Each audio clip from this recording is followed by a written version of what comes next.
The sun was barely up when the dust rolled in from the North Road. A faded Dodge pickup, older than most of the buildings in town, came crawling into Harper's Creek like it didn't want to be noticed.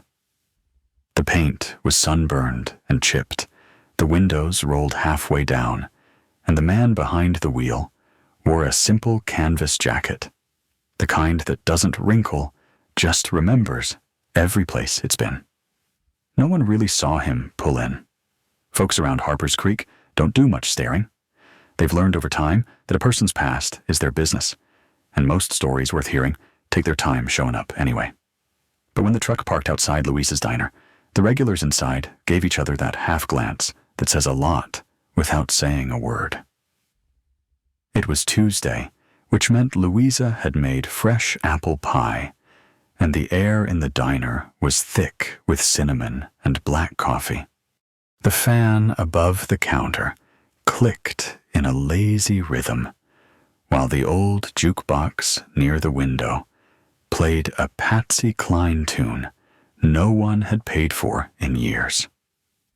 Chuck Norris, though no one had used that name in Harper's Creek for 3 decades, stepped inside with the kind of walk that didn't need announcing.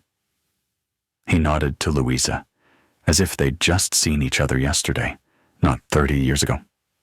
She looked up from the pot of coffee she was pouring and paused, her hand holding steady midair. She didn't smile right away. She just looked at him like she was checking her own memory for tricks. Then she nodded back and said there was fresh pie and hot coffee if he wanted it. He said that sounded about right. He took the stool furthest from the window, the one where the sun didn't reach till after 10. Red Hamilton, who'd fought in Korea and wore his VFW hat like it was stitched into his scalp, didn't look up from his newspaper. But he said quietly into his cup that the dead don't always stay dead. Carlos Ortega, cleaning the salt shaker tops near the far booth, raised an eyebrow, but kept his mouth shut. He'd been with Border Patrol before his hip gave out. He knew how to read a room. Chuck didn't say much. He just ordered the coffee and a slice of pie and sat like a man waiting for something that wasn't on the menu. His hands were quiet on the counter fingers, tracing circles around the cup, like he was counting something only he could feel. Outside, the town yawned open like it always did, slow with a groan and a cough, and always a little dust in the corners. Harper's Creek had been shrinking for years. Ranches passed down through 5 generations were now sold off to developers who didn't care about fence lines or family land. The old feed store had become a vape shop for 6 months before closing. People still gathered at the church on Sundays, but they didn't sing quite as loudly anymore. Rumors had already started by the time Chuck finished his second cup. Some said he'd come back to die. Others said he was scouting the land for buyers out west. A few whispered he'd buried something out here, maybe treasure, maybe a secret.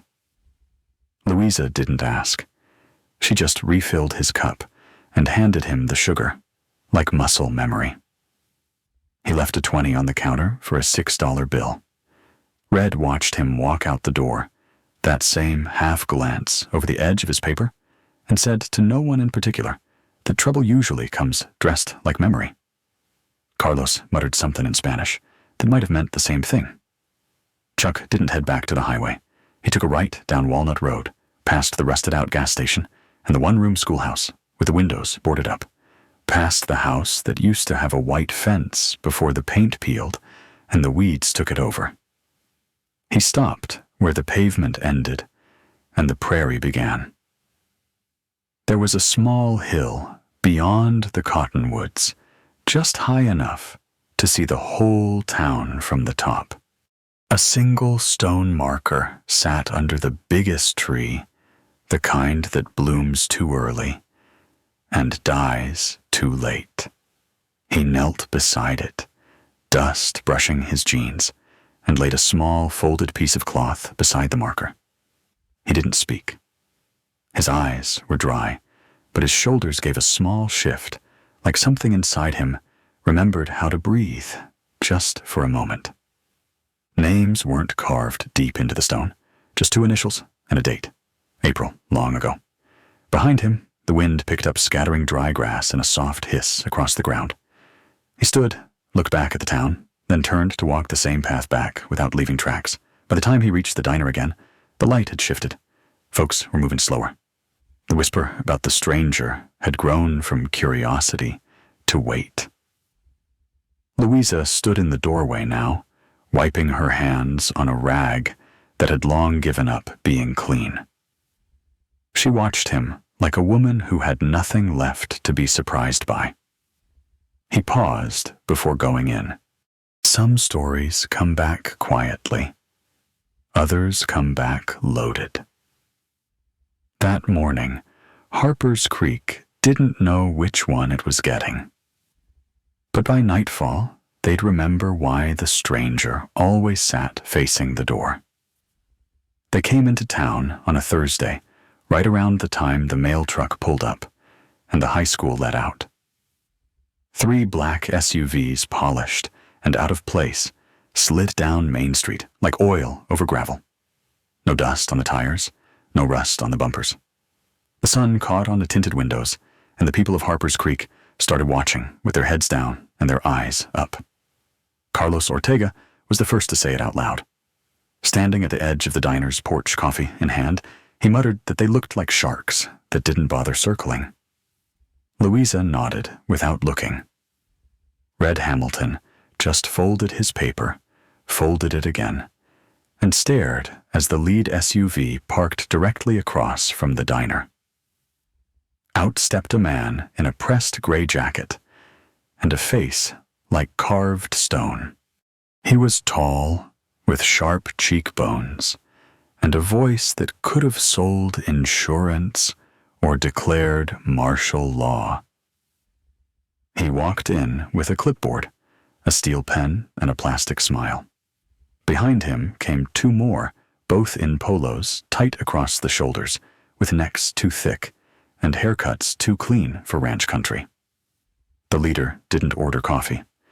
He introduced himself as Mr. Delancey, a regional acquisitions officer for Black River Development. Said his company was interested in revitalizing Harper's Creek. Said they were buying up outdated properties to build a sustainable living community. Said the town had potential. Louisa didn't answer right away. She wiped her hands on a towel leaned against the counter and said she'd seen a lot of potential get paved over in her time. Delancey smiled tighter. He said the diner was in a prime corner lot, just a block from the post office and the school. He slid a folded offer across the counter. She didn't open it. Chuck sat at his usual stool near the end of the bar. He didn't look up from his coffee, but his right hand had stopped stirring the spoon, just rested on the counter, calm as a shadow. Delancey didn't press, not yet. He nodded, collected his paper, and told her to think about it. Said they'd be in touch. The 2 men behind him didn't speak. One of them cracked his knuckles just before they walked out. The door shut too quietly for 3 people leaving. That night, the air in Harper's Creek felt different. The bar down the road from the diner, called the Crooked Fence, stayed open late. It always did. A place where ranchers told lies and drank cheap bourbon under dim lights. Chuck walked in just past 10. Sat alone at the end of the bar like he'd been doing it every Thursday for 30 years. The Brody boys were already there. Nobody called them that to their face, but the name had stuck after folks noticed they always came in 2s or 3s, brothers in something, maybe blood, maybe just the kind of work that doesn't show up on resumes. They weren't from town, didn't try to be. Just leaned against the pool tables and waited for the doors to open that shouldn't. One of them, the one with the scar running from his ear to the corner of his mouth, spotted Chuck. He said something low to the other, then walked over with the kind of swagger that only comes from not having been told no in a while. He stood behind Chuck for a moment, didn't speak, just close enough to be noticed, not close enough to be called out. Chuck didn't turn, took a sip of his drink, watched the mirror behind the bar instead of the man. The Brody boy leaned in, said the diner wasn't worth fighting for, said old towns die slowly unless someone puts them out of their misery. He asked Chuck if he remembered how to fight, said he looked like someone who used to matter. Chuck set down his glass. He didn't look angry, didn't look amused, just looked like he'd heard it before. He turned his head slightly, just enough to let the man see his eyes in the mirror. Whatever he saw there changed his posture. The smile faded. His jaw clenched. He backed up a step without realizing he was doing it. Chuck turned back to his drink. The man didn't say another word. He went back to the other Brody boy, who gave him a look that asked a question. The scarred one didn't answer. I just stared into the bar mirror, now trying not to glance at the stranger, who was still sitting calmly. Carlos walked in a few minutes later, saw the tension in the air, like smoke, and took a seat near the door. Red had told him once that Chuck didn't speak loudly when trouble was close. He just listened harder. Across town, lights turned off one by one. But in the sheriff's office, someone stayed late, looking over property records and sealed files. Something was being set in motion, and it wasn't just land that was being bought. By morning, rumors had spread. The men in the SUVs had visited 2 more ranches. One had said yes, quick and quiet. The other had refused and now had a smashed mailbox and tire tracks circling the barn. Louisa didn't say anything when Chuck walked in that morning. She just poured his coffee and set it down with a nod. Carlos leaned against the door frame and said they were sniffing around the feed store next. Red didn't show up. Folks said he'd gone to visit the old veterans cemetery just outside of town. Harper's Creek had seen storms before, droughts, floods, and wildfires that turned the sky black for days. But this felt different. This one didn't come from the sky. It came dressed in contracts and soft voices offering help that felt like debt.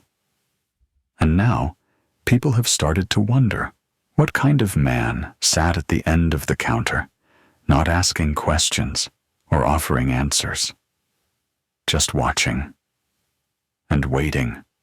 There was a time when Chuck's name meant something in Harper's Creek. Not because of who he'd been in uniform, or the stories folks whispered about his hands, but because he'd built something quiet. He had a wife named Ella, who wore her hair in a loose braid and read books at the edge of the porch, while their daughter Sarah chased the wind with bare feet. Back then, Chuck was just a man who fixed fence posts, coached pee-wee baseball, and taught kids how to stand on their own feet before they learned to throw a punch. They'd lived in a small house off Cotton Ridge Road. It had a broken screen door that creaked no matter how much oil he gave it. The garden out front never grew straight, but Ella didn't mind. She said it reminded her of the life they'd built, imperfect but honest. He remembered the night as if it had carved itself into his ribs. Late August is the kind of warm that clings to your skin even after sunset. Ella had made lemon pie from scratch. Sarah was 8, all elbows and giggles, laughing at something only she understood. Chuck had gotten a call from the sheriff about a break-in over on Hollow Creek and stepped out for less than 20 minutes. He came back to silence. The porch light was still on. The pie is still warm. The door opened just enough to feel wrong. They found Ella and Sarah 2 miles down the road. The car flipped in a ditch, crushed against an old cottonwood tree. No skid marks, no other vehicle. Just a broken taillight that didn't match any car in town. Sheriff at the time said it was likely an accident. Drunk driver, maybe a lost traveler passing through. The case was closed before the dirt had settled on their graves. Chuck asked too many questions. He knocked on doors that had been friendly the day before. He spoke with the sheriff again, then again, until the man wouldn't meet his eyes. Records disappeared. Witnesses forgot. One night, he came home to find the front door pried open. Nothing stolen. Just rearranged, like someone had come in to let him know that memories weren't welcome. He lasted 2 more weeks before he packed a single bag and drove out before dawn. No note, no goodbye. He left the house standing and never looked back. The years that followed were quiet by design. He drifted, took jobs that asked nothing and gave less. Border contracts in the desert, offshore security details. He slept lightly and spoke less. No one asked him about Montana, and he never offered. But the silence never settled. Grief has a sound most people miss. It sits in the pause between breaths, in the way your hands remember someone's face long after you've forgotten your own reflection. He'd kept one thing from those days. A photo of Ella and Sarah was taken on a Sunday afternoon when Sarah had stolen Ella's hat and worn it like a crown.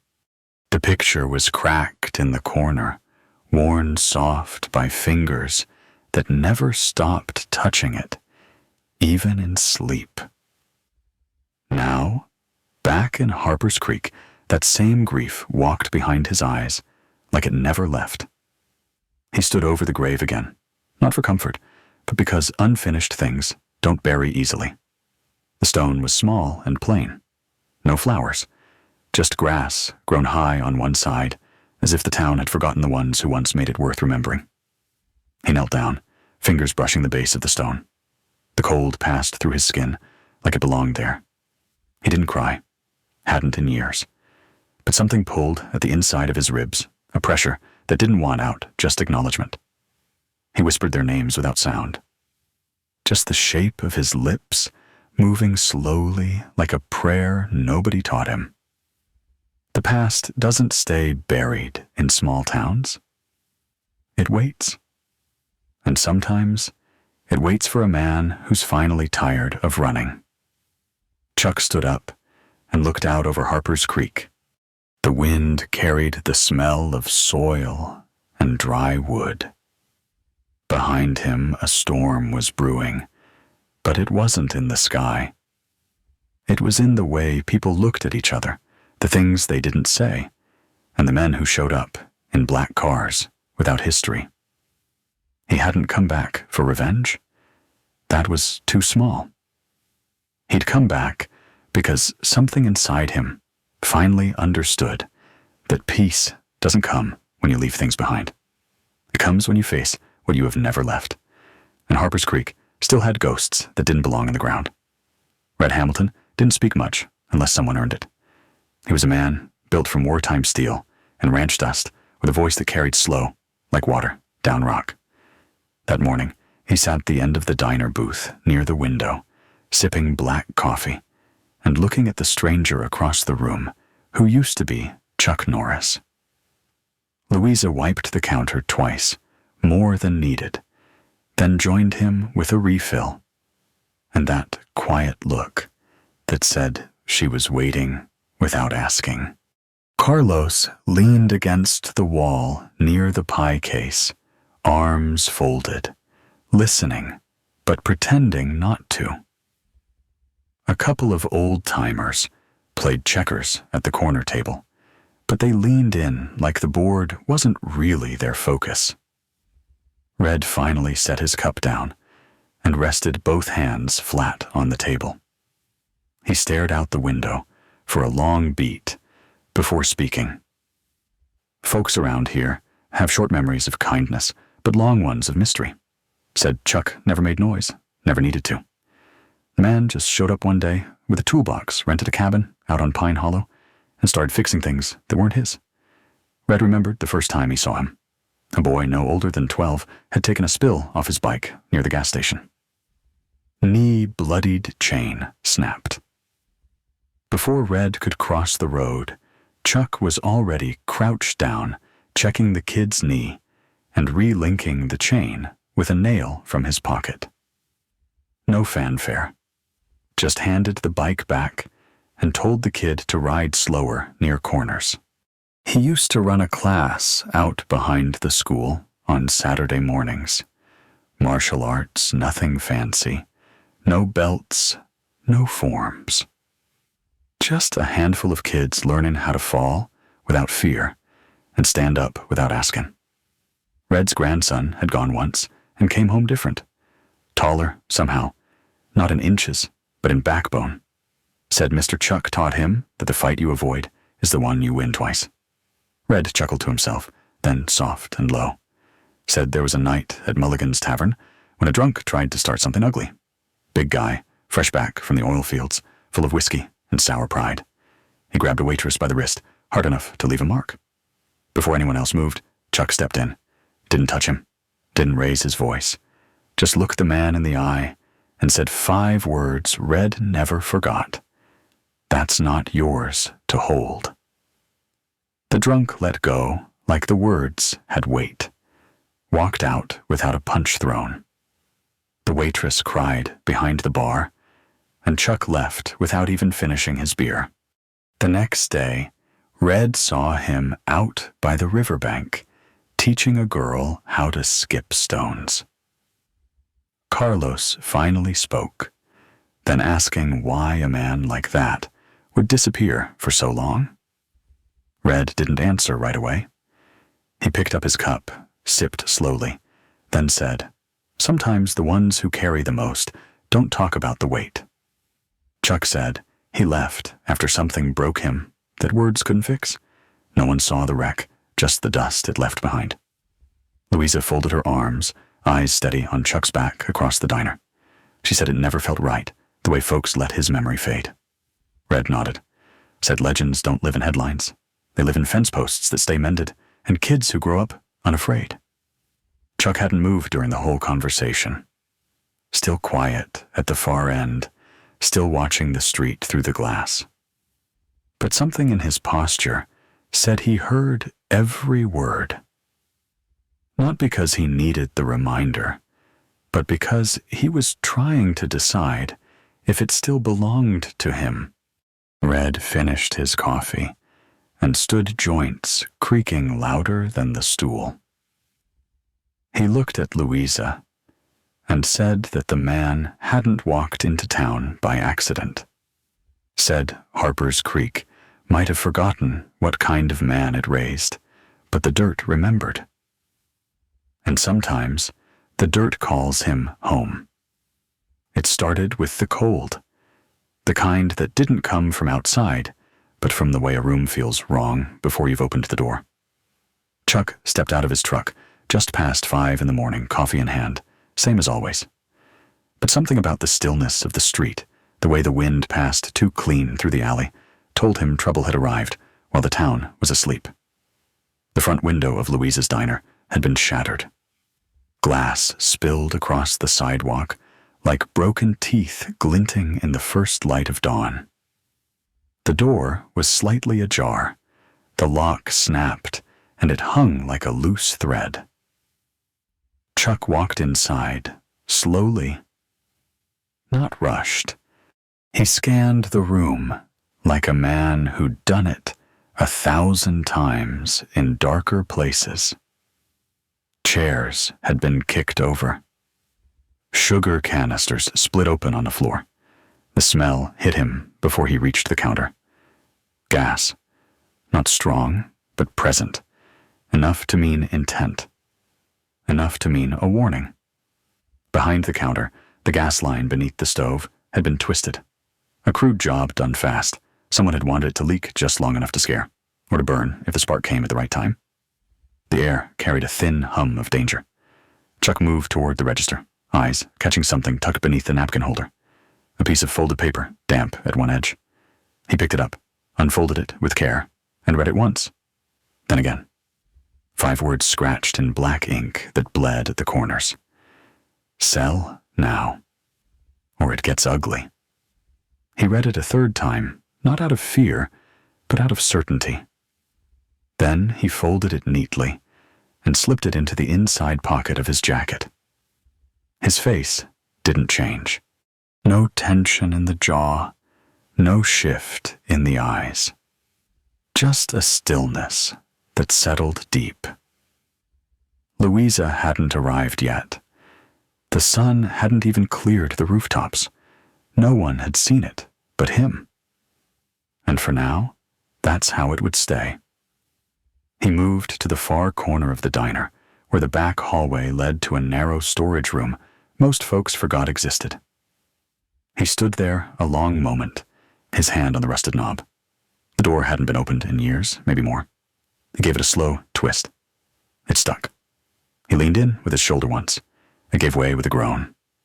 The room was dark and musty, filled with the kind of silence that holds memory. Old crates lined the walls marked in faded stencils. A workbench sat under a tarp near the back. He pulled it aside and revealed a locked chest. It took him only a second to open. Inside were tools not meant for plumbing or repairs.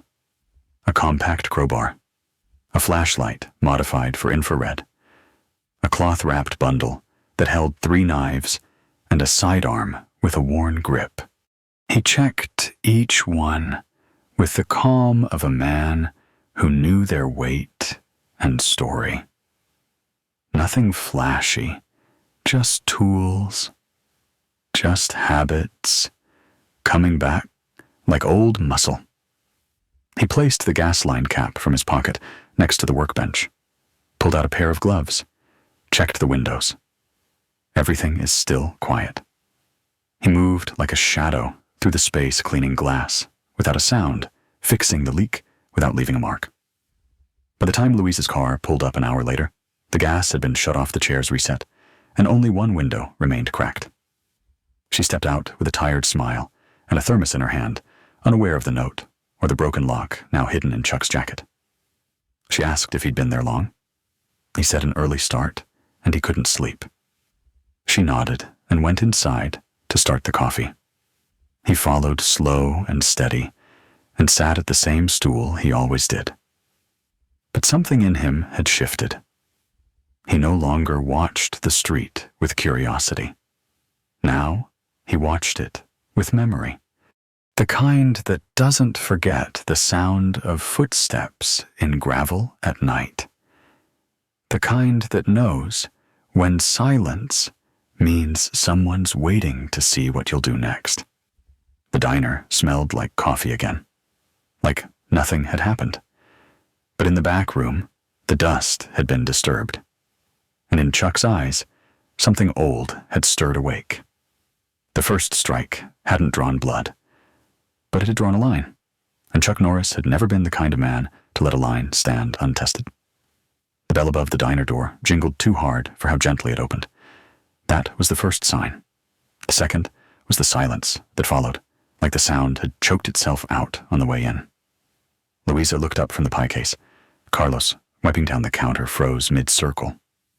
Red, sitting near the front window with his VFW hat on the table, turned his head slowly. 5 of them walked in. Not dressed for the cold, not dressed for the diner. Buttoned shirts, mirrored sunglasses, clean boots that had never seen mud. They moved like they owned something and were here to collect it. One of them bumped Red's table hard enough to spill his coffee. He didn't flinch, but his hand went to his lap where his cane rested. Another leaned across the counter toward Carlos, close enough to smell the grease on his breath, and asked him if he liked working in places that might not be here much longer. Chuck was already standing, but no one had noticed. He was at the corner stool, like always, quiet as morning fog. The 5th man, tall, with a shaved head and a scar down his jawline, turned toward him, said something low. Chuck didn't respond. He just looked at them, like a man measuring wood before a cut. The one near Red pushed the table again. This time Red's cane fell to the floor. He leaned down slowly to pick it up, and the man laughed. Carlos stepped forward, saying something sharp in Spanish, his voice shaking more from anger than fear. That's when Chuck spoke. Leave. One word. Calm. No rise in tone. Just placed in the air, like a weight. The room paused. The man by Red straightened. The tall one stepped closer to Chuck and smiled like a dare. He said Chuck looked like someone who used to be somebody. He raised a hand to shove him. Chuck didn't step back. He shifted his foot 6 inches, dropped his center of gravity, and struck the man's wrist before the hand landed. The sound was dull and quick. The arm bent in a wrong direction, and the man dropped with a gasp that never made it to a scream. The second one moved from the left. Chuck pivoted, used the man's own momentum to throw him shoulder first into the edge of the counter. The third came from behind. Chuck spun low, swept his leg out, and took the man off his feet. He landed hard, head cracking against the tile. The fourth pulled something from his coat. Chuck didn't wait to see what it was. He closed the distance, struck the man twice once, in the throat once, in the ribs, and caught the object before it hit the floor. It was a collapsible baton. Chuck folded it and dropped it into the trash. The last one tried to back away. He slipped on the floor and stumbled into a booth. Chuck didn't follow. He just looked at him.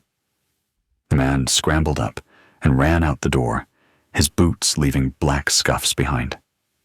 Carlos stood frozen, holding a dish towel, like it was a weapon.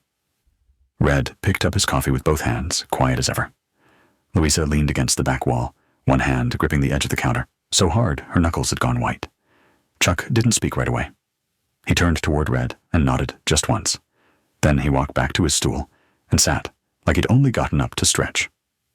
The room didn't breathe for a full 10 seconds. Louisa was the first to move. She stepped around the counter, looked at the men on the floor, then at Chuck. She asked the question with no anger, no fear, just old pain. Why are you really here? Chuck looked down at his hands, flexed them once, then lifted his eyes to hers. To finish what I never should have left undone. Outside, the street was still. But the town had shifted. The storm wasn't coming. It had arrived. And Harper's Creek had just seen the first crack in its silence. The knock on the truck window came just after sundown. Chuck had parked out by the old church lot engine, off hands resting on the wheel, like he'd never planned to leave. The voice outside was low-worn and familiar. Will Harper stood there in his tan uniform badge, dulled from years of sun, not shine. His hat was off. His eyes carried that same sag Chuck remembered from before, back when they were younger, and still believed you could hold back the dark if you just stood firm enough. Chuck rolled the window halfway down, but didn't speak. Will stepped back and nodded toward the path leading behind the church. They walked there, quiet, at first the sound of gravel under boots filling the space between what they weren't ready to say. The wind cut through the trees, dry and restless. Will finally said it. This thing you're doing, it's too big. These people don't scare easily, and they don't lose. He said it without heat, just a tired truth laid down like a card he didn't want to play. Chuck didn't answer. He kept his eyes forward, watching the line where the trees met the sky. Will tried again. Said Harper's Creek wasn't like it used to be. Said folks just wanted peace, even if it came with a price. Then he stopped walking and looked Chuck in the face.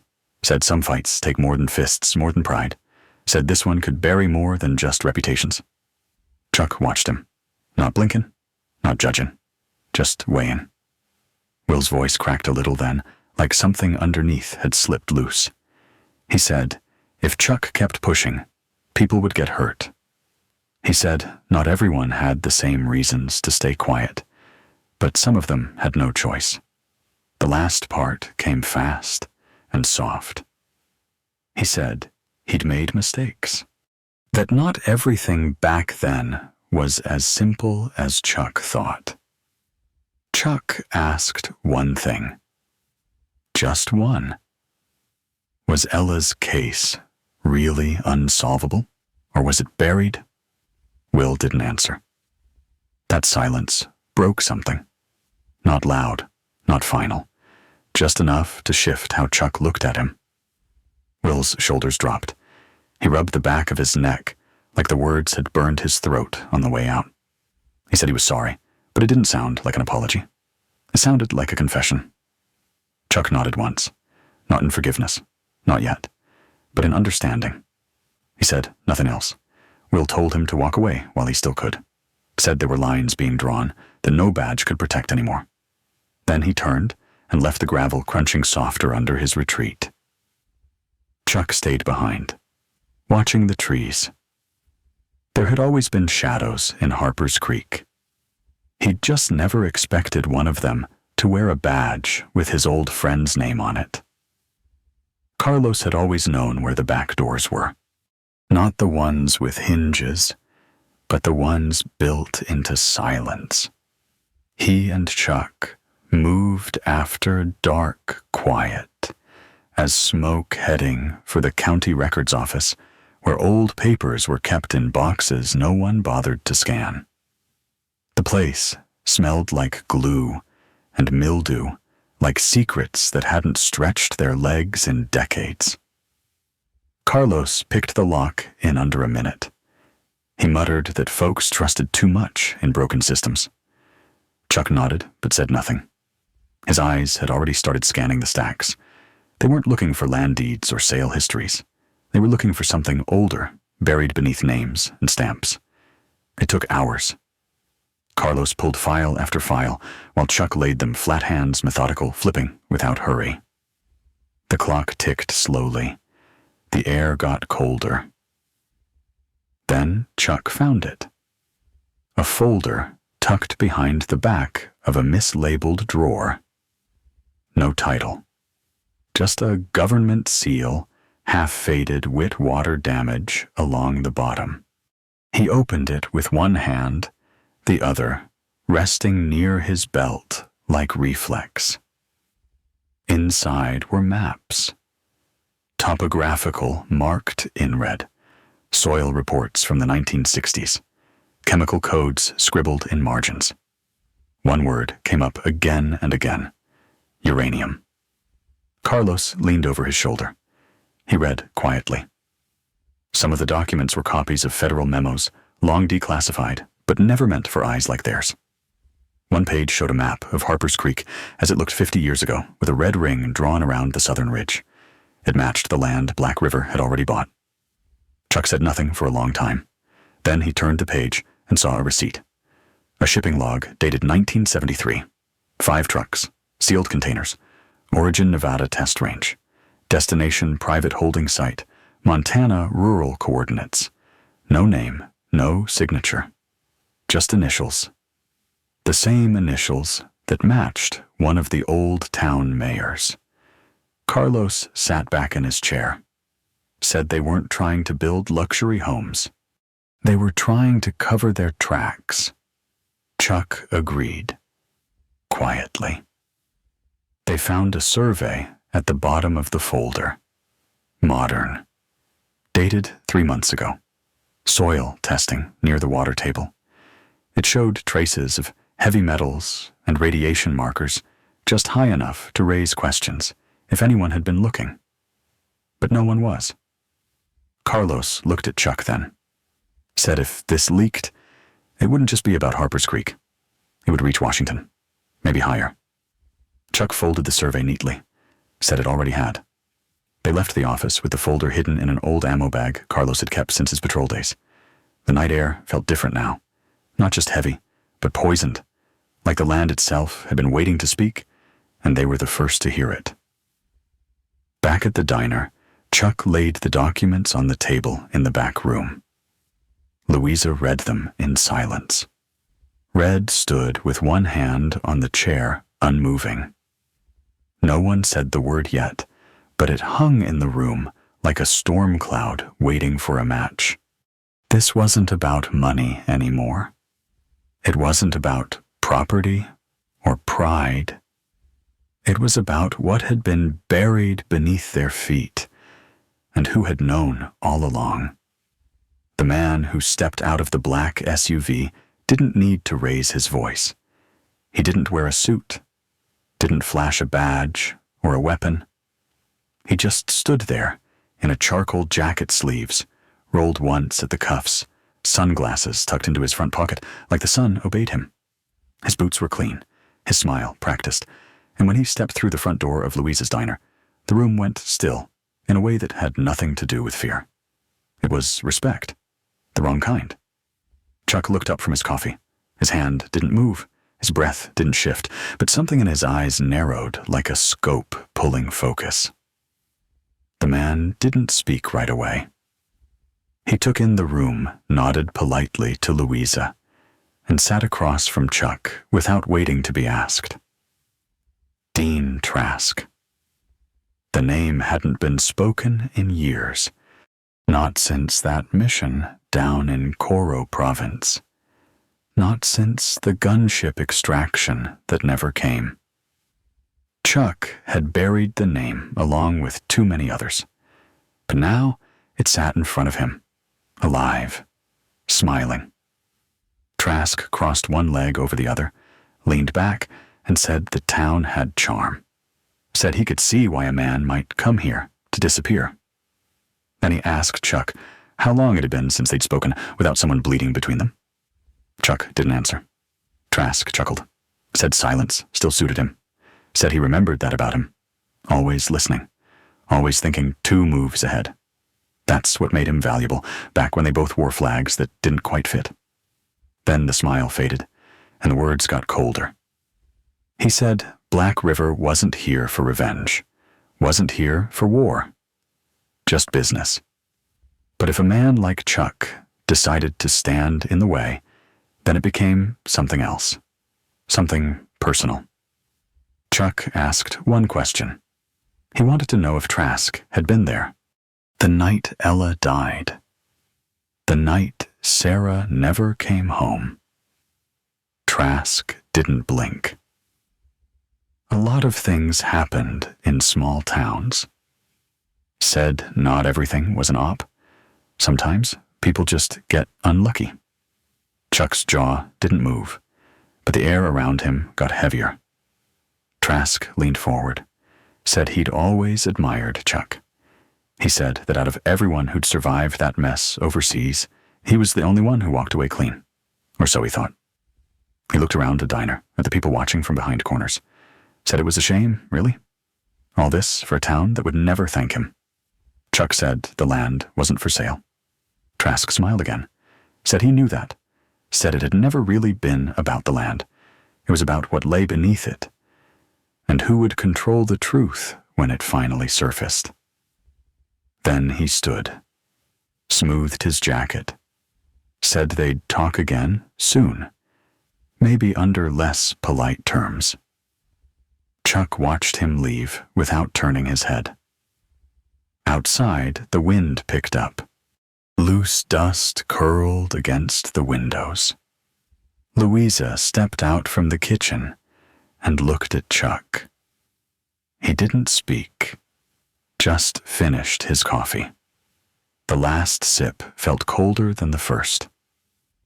Carlos had set up the receiver in the back room of the diner, tucked behind an old flour bin and a coil of unused extension cords. The equipment looked like it came from another era wires, knobs a cracked headset.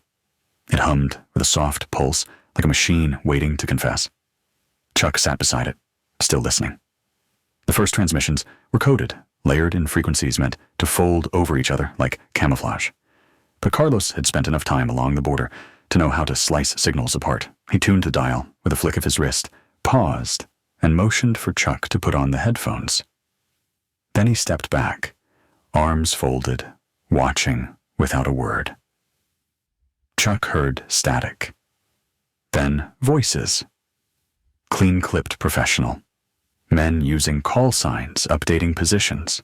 Mentions of Phase 2. Reinforcements inbound.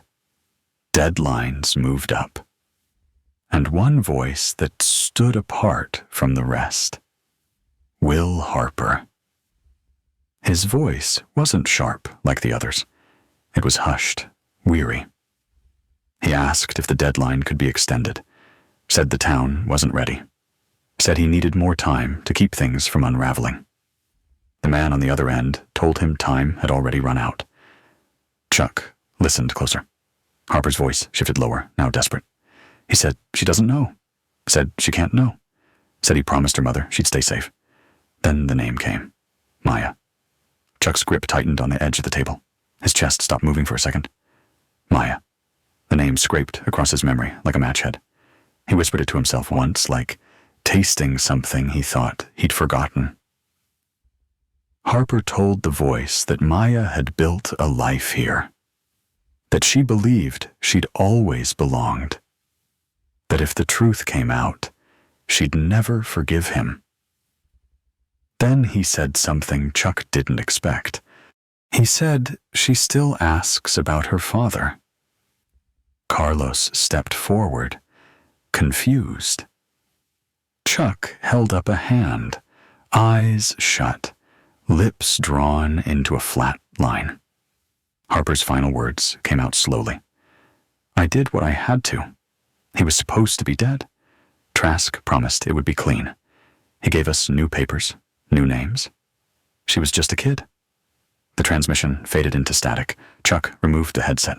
His face didn't change, but his hands dropped into his lap, like they no longer knew what to hold. He looked at Carlos, then past him, to a spot on the wall that wasn't there a moment ago. His eyes weren't angry, just lost in something deep, like he'd opened a door in his mind and found an entire life waiting behind it. Carlos asked if he was all right. Chuck didn't answer. He stood slowly, moved to the window, and stared out into the quiet street. His reflection in the glass looked older than it had yesterday, more real, more haunted. He pressed one hand to the pane, like it might tell him something. He'd buried 2 graves, said goodbye to both. But only one of them had belonged to the dead. Now, everything had changed. He didn't speak again for a long time, but when he did, his voice was different. He said he wasn't just staying in the town anymore. He was staying for his daughter. The school gym hadn't seen this many people in years. Bleachers creaked under the weight of farmers' teachers, and kids too young to understand what was coming, but old enough to feel it. The air smelled like dust and varnish, the floor still scarred from basketball seasons, long gone. Chuck stood at the center of the court with his sleeves rolled up a piece of chalk in one hand and a folded map in the other. He didn't raise his voice. He didn't need to. When he spoke, people leaned in. He told them what was happening. Not every detail, not names or intelligence reports, just enough to make it real. A threat was coming, and no one else was going to stop it. He looked at the faces in front of him. Louisa had her arms crossed and jaw tight. Carlos nodded without words. Red steady as always. Kids from the high school standing beside their fathers. Mothers Greer ipping their children's shoulders like they already knew the shape of the fight. Chuck unfolded the map on a table. He pointed out roads, blind spots, and places where the land could help them. He didn't talk about holding ground. He talked about slowing them down, making them think twice, buying time. Then he said something no one expected. He said this wasn't about violence. It was about sending a message, that Harper's Creek was not for sale, not for surrender. That sometimes you fight not because you think you'll win, but because something in you refuses to kneel. He broke them into groups. Veterans with sharp memories were paired with younger hands. Teenagers learned to patch tires, run radios, and carry supplies. He showed them how to build barricades from old fence posts and sandbags filled with feed grain, how to block alleyways and funnel movement. He taught them where to stand, when to move, and when to disappear. Out behind the diner, he ran drills. Nothing fancy, just how to fall without injury, how to hold your breath in fear and still act, how to speak with your eyes when your mouth can't move. He didn't call them soldiers. He called them neighbors. At night, they practiced in the schoolyard with flashlights and rope. Red took charge of hand signals. Carlos worked on positioning. Chuck moved between them, quiet, correcting gently, letting confidence take root where fear had lived before. No one asked why he was doing it. They felt it, in the way he looked at them, in the way his voice carried not anger, but resolve. He was building something that didn't come from rage or revenge. It came from love, for the land, for what had been taken, for what still could be saved. One evening, as the sun dipped behind the grain silos, a young girl stepped forward. She was no more than 14. She asked Chuck if he thought they could really win. He crouched beside her, placed a hand on her shoulder. She told me that winning wasn't always about beating the other side. Sometimes it was just about being able to live with yourself when it's over. The girl nodded, then stood taller. By the end of the week, the town had changed. Not louder, not harder, just ready. The barn behind the old post office had become a place for quiet talks. It held tools, hay bales, and now the weight of something unspoken. Chuck stood near the back wall, arms folded, watching Ray Dunn pace in a slow circle. The door was shut. The only light came from a single bulb, swinging slightly above their heads. Ray's hands wouldn't stay still. He wiped them on his jeans, scratched the back of his neck, shifted his weight like his legs wanted to run, but his conscience wouldn't let them. He finally muttered that he didn't mean to hurt anyone. He said it like a man hoping the words might fix what they broke. Chuck didn't raise his voice. He didn't need to. He asked how long. Ray looked down, said it started before the first meeting. Someone from Black River found him behind on payments and offered to make it all go away if he shared what Chuck was planning. Chuck nodded, quietly, then asked what he gave them. Ray said it was just maps, patrol routes, nothing big, but the way he said it told the truth. It was enough to matter. There was a long silence. Chuck stepped forward, not fast, just close enough for Ray to stop moving. He looked him in the eyes and asked if he was afraid. Ray nodded once, like a man finally letting go. He said he didn't believe they could win. Said he thought if he just played along, maybe his shop wouldn't burn. Maybe his wife wouldn't find out how close they were to losing everything. Chuck didn't argue. He said, fear makes people do strange things. Said it can twist good men into shadows before they know they're lost. Then he looked past Ray toward the barn door and let a breath sit there between them. He told Ray that the fight coming wasn't about land or pride. It was about standing for something bigger than fear. Something that lasts after men like Trask are gone. Then he stepped aside, opened the barn door, and told Ray to leave. Ray didn't move at first. He asked if Chuck was going to tell the others. Chuck said no. He said that what Ray did was his responsibility to carry on. Not the town's, not his wife's. His. He told Ray one more thing.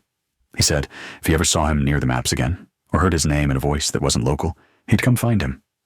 Not in anger, not in vengeance, just with the kind of truth a man can't run from. Ray walked out with his head low. The wind outside was soft. The barn door closed slowly behind him. Chuck stood there for a while, watching the dust settle. Leadership isn't about being followed. Sometimes it's about how you let a man walk away. The sun had barely cleared the ridge when Chuck stepped out of the diner, cup-in-hand boots, tracing the same line of sidewalk he had walked every morning for weeks. The town was still quiet. A few lights flickered on inside the hardware store. A screen door creaked somewhere in the distance. He liked these moments. They gave him space to carry what the day hadn't thrown yet. Then he saw her. At first, she was just a figure, standing beside the church steps, framed in early light. Hair pulled back, jacket zipped tight against the breeze. He almost looked past her. But something in the way she stood, something in the tilt of her head, held him still. She stepped forward. Her voice was soft, but it landed hard. Dad. He didn't move. Not at first. His hand tightened around the mug knuckles. Bone-white breath caught somewhere between disbelief and memory. She took 2 more steps, close enough now for him to see the curve of her eyes, the shape of her mouth. Nothing about her face was unfamiliar. It had just aged in silence, out of reach. She said his name again. No anger, no shame, just a quiet hope stretched thin by years and grief. He tried to speak, but no words came.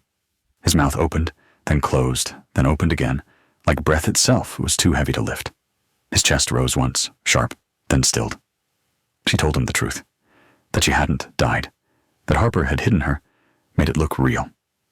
It was the only way to keep her out of Trask's hands, the only way to keep her mother's last wish alive. She said she'd watched from far away, knew what people said, knew how Chuck carried it, said she wanted to come back 1,000 times. But fear isn't always a choice. Chuck set the coffee down on the hood of the nearest truck. His hands were trembling. His knees gave a little, but he caught himself. He looked at her like he was still waiting to wake up.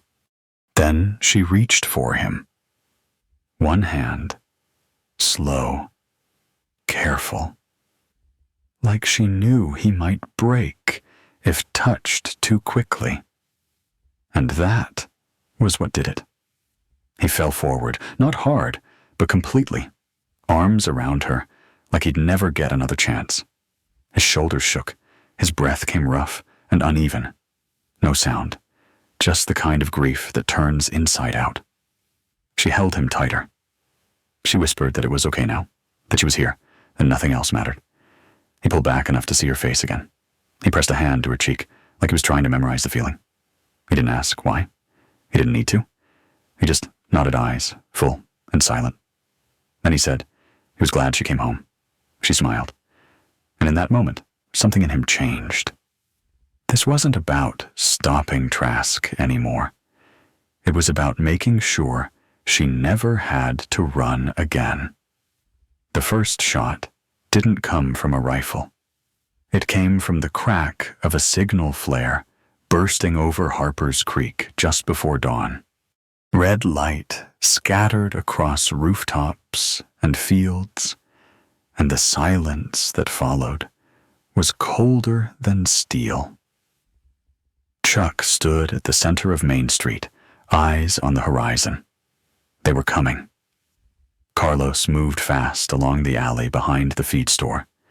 He lit 2 smoke traps and ducked out before they hissed open, spilling thick gray plumes that crawled low to the ground. He knew the layout better than anyone. 2 more blocks, 3 more traps. He sprinted, heart-pounding but mind sharp. If they couldn't see, they couldn't coordinate. At the back of the town, near the broken fence behind the church, Red Hamilton held position. His shotgun leaned against the wall. In his hands was something quieter, a pair of bolt cutters and a set of old tripwire lines he'd rigged from garage parts and borrowed time. When the mercenaries tried to flank, he made sure they found nothing but noise and confusion. One wrong step sent half a squad scrambling back into smoke, cursing and coughing. Inside the diner, Louisa kept the kids low and the windows locked. She didn't shake. Not once. She passed out radios, passed out food, and looked every frightened face in the eye, like a mother who'd seen worse and survived it. She had one pistol. It sat on the counter next to the coffee pot. She hadn't touched it yet. Didn't have to. Chuck moved like he was made of purpose. No rush, no panic, just a quiet awareness of where to be and when. He gave orders with a nod, with a gesture with eyes that said more than any command. He ducked through alleys, reinforced the east wall, and repositioned the teens near the grain silos, where elevation gave them a view. Then he saw them. Black River came in waves. Tactically clean. Black armor-tight formations, rifles raised. They expected surrender, expected fear. What they got was chaos born from knowing the land. Every path was funneled. Every open stretch is a trap. The smoke rolled thicker now, and from inside it came slingshot rocks. Shovels swung low, and ropes pulled tight between fence posts. Men tripped. Orders got garbled. Their comms were jammed by Carlos's backroom setup. What was meant to be a surgical strike turned into confusion. Still, they pushed. Gunfire barked. One of the barns caught fire. Red got grazed, but didn't slow. He dropped 2 flares behind the propane tanks and limped toward the next checkpoint. Carlos took a hit across the shoulder, but kept the relay tower working. Louisa radioed updates without a quiver. And then Trask came. Not with the first wave. Not with the noise. He came in quietly, slipping through the north edge, where the water tower loomed like a rusted monument. Chuck was already waiting. They met inside the tower. Light filtered through the slats, slicing dust into shafts. The air was thick with the smell of old metal and mud. Trask didn't speak. He just smiled and raised his hands. No guns. No backup. Just 2 men and everything they had never said. The fight was brutal. No flourishes, no cinematic swings, just fists, elbows, knees, leverage. Trask came hard, fast, with trained precision. Chuck absorbed the first few strikes, let them land where they wouldn't break. Then he answered, with body weight control, and silence. The tower echoed with grunts and breath and a thud of impact. Trask drove him into the wall, tried to choke him out with an old wire loop. Chuck dropped low, broke the hold, swept Trask's legs, and landed 2 clean strikes to the ribs. Trask spat blood, smiled again, and charged. It was personal now. They went down hard. Dust rose. Chuck's knee pressed into Trask's chest, hand on his throat, the final blow ready in his palm. But he stopped. Not from mercy, from clarity. He leaned in close, told Trask this was over. That truth would rot him from the inside. That Harper's Creek wasn't a line Trask could cross without the world watching now. That sometimes survival was worse than defeat. Then he let go. Trask lay still, coughing. Chuck stood, shoulders rising slowly, breath even again. Outside, the gunfire had thinned. The last few mercenaries were retreating, limping, dragging each other through the smoke and shame.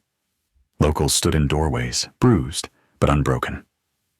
Chuck stepped out of the tower, dirt on his face, blood on his shirt, and looked across the town. It was still standing.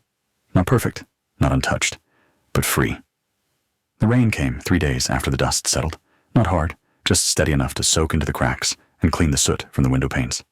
It carried no thunder, no storm, just the quiet rhythm of something being washed away. Federal trucks rolled in before sunrise. No sirens, no press, just 3 black SUVs and a convoy behind them. Men in suits moved through Harper's Creek with folders in hand and radios clipped to their belts. They went straight to the courthouse, then to the old mill, where Black River had stored its equipment.